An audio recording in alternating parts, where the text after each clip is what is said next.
Sup, nerds? I'm Tom. And I'm Wes. We're going to talk about a tiny little game called Potion, and yes, it does come in this bottle. This is it. It's the whole thing.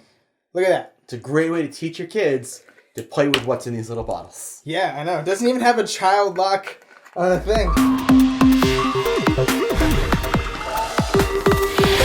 So Potion is an almost bidding and bluffing type of game, kind of hard to explain, where you have these 3 dice that you roll that show symbols on them, and you have 2 copies of each of those symbols, these little acrylic tokens in your hand, and you're going to put one in your hand and hold it out. Everybody does that, and when we all reveal, what you want varies a little bit. It's like you want to match, but you don't want everybody to match, or you want to not match and have nobody else match. Yeah, when you're trying to match the die, it's not just, I want what's in my hands to match the die. But like, let's say there's a die with 3 mushrooms on it, and I reveal a mushroom.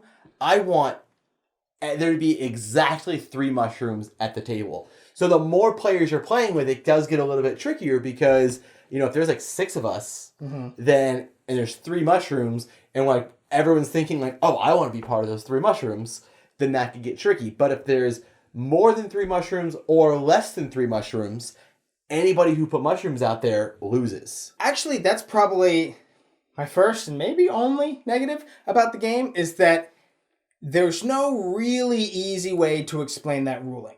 Like, I read the rules and I read the examples and I was like, I mean, I think I get what they're saying, but it's really like you have to just do a couple of rounds where they're like, where you roll it and say, okay, so you might want to put in a blue because there's a blue there. But if I put in a blue and you put in a red because there's a red there, then we all match so nobody matches. Okay, wait, there's no green, so why don't we all put in a green? Yes, we could do that. But then if one person puts in a blue, they're the only one who matches, and everybody who put in green loses. So there's a lot of like little mind games, because I don't think the rules say anything about talking. So I should talk all the time. You should talk a lot. I think that table talk is one of the most fun things about it. Yeah, I'm like, I'm team blue, guys. I'm putting in blue. I put in red. Haha, you suck. Or like, hey, Wes has gotten rid of a lot of, he wants this. It doesn't matter if we get it. Just don't let him get it. Right. Because it's also, the win condition is when you only have one color left in your hand. So you're kind of incentivized to starting to get rid of certain colors as you start getting rid of other colors. You know what I mean? If you get rid of your green, everyone's like, okay, come on, guys, we need 3 red to match. You're like, I don't want it. I don't have a red, so I can't do that. But I'm just going to say, yeah, guys, red. Ha, ha, ha. You know? Yeah. And I do think, going back to what you said about explaining the rules to people, every time I've played this game with new people, it's always been like rounds 4 and 5 that they're like, wait, why don't I get it? Why do you get it? I don't care. Let's just go again and I'll try again. Yeah. And like eventually they get it, but there really is a few rounds of like different scenarios until people really get it. And some people may never get it. You may play with some people that are like, I don't care, just tell me if I get it or not. Yeah, they're just like, I'm just going to pick random every time or something. Yeah. But again, like you said, it's such a light, quick game. There's not much to it. Like, look at the table. This is everything that there is that, like, you know, you can play a couple of rounds of it, and it's so travel size. It's so portable. If you need to fit it in your pocket, you could totally put all of that in a Ziploc bag. Like, I took this to a wedding one time, and carrying around the pill bottle was kind of frustrating. But if you just, like, had a Ziploc bag to stick it all in, super easy to travel with. Play it on the airplane, play it at your mom's house, play it at your girlfriend's mom's house. Give this to your kid and use it as a rattle. Oh, if you want to join Hanson. Now, the biggest complaint that we have, so I know I said earlier my only complaint, but no, this, okay, the rules. Where are you going to put the rules? What are you going to do with these things, right? Because if you roll these rules up, I'll put them in the bottle. And you roll them up, and then you stick them in the bottle, they're going to go in and expand a little bit, and then you're never going to get them out. No, I have experience with this. You can put the components in first, then roll it up, and put it in. And it doesn't go far enough to where it would be in this part of the bottle and expand. One of my buddies was like, see, look, that's perfect, you can do that. And I said, yeah, but only if the components stay on the bottom. What if it jostles around? And he goes, it's not going to jostle around. And he took it and he shook it.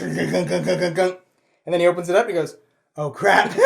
And it was all the way down there. He had to, like, fish it out. I mean, luckily we got him out. But you may think that you can MacGyver your way into putting those rules in there, but you can't. I really wish there was some way they could have written at least, like, a cheat sheet to the rules on the outside, or like some pills have the fold out thing. But really, if they like, there's like some flavor text on here and stuff that I get. Like, you need to sell a game, and there's a lot of like legal stuff on here about warnings because it isn't a pill bottle. But had there been a way to get the rules onto here, or have like a token, like something harder and more rigid that could slide in there, I think that would have been good. But that's not a fault against the game. That's just this packaging. Right. It's very clever packaging with one unfortunately fumbly thing. But again, the rules aren't that long. Like, once you know the rules, Yeah, you I don't need need that anymore. Yeah.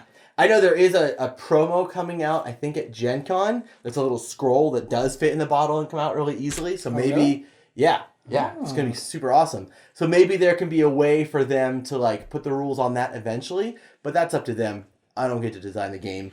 Overall, though, I thought it was a really fun game for how light it was. It's super light. This is definitely like a warming up or winding down, almost on like right there with like zombie dice almost. Like maybe it's deeper than zombie dice. It is, but it feels very similar. Of that, just we're all hanging out, goofing off. We're not really serious. We're not really playing a game. Well, the only caveat is that I do think this is more the merrier. 3 players is like really... Well, 3 players is a variant. You have to delete one of the dice. I mean, it's called a variant, but it's just you delete one of the dice. You only roll the 2.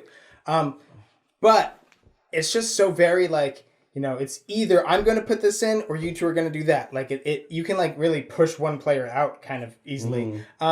But yeah, when you have a bunch of people, it's just kind of crazy. It goes all the way up to 7. So when you're like, I'm putting this in, I have no idea what I'm going to do. I have no idea what this guy's going to do. We're just all worried, It's a lot more fun with more people. Especially when you're talking at the table, everyone's trying to, put in this, I'm putting this. No, don't do that. Do this one. Team blue. It gets really fun. Also, component quality of this is amazing. When I saw pictures of it, I didn't realize that these are like acrylic tokens. I thought they were cardboard. They are so nice. Yeah. Really, seriously, step up your game, every other game company. Absolutely. Because, so it's like a printed out picture, double-sided picture, with acrylic on both sides of it. So you're not worried about it getting damaged or bent up, or peeling off. I had no problem sticking in here. And also, you keep it in your hand so much, like clamped in your hand, like all game. And it's like 1,000 degrees in this room right now. I know. So you're if it was cardboard, you'd be worried about, getting it moist and destroying it, whatever. But enough about the components of the game. Game is really fun. Highly recommend that you check it out. If you're looking for a light, very travel size filler game for a lot of people, link in the description box down below. Go buy it and send us money. Go buy us Industries. After you buy it, make sure you subscribe to our channel so you'll never be bored. Finger guns.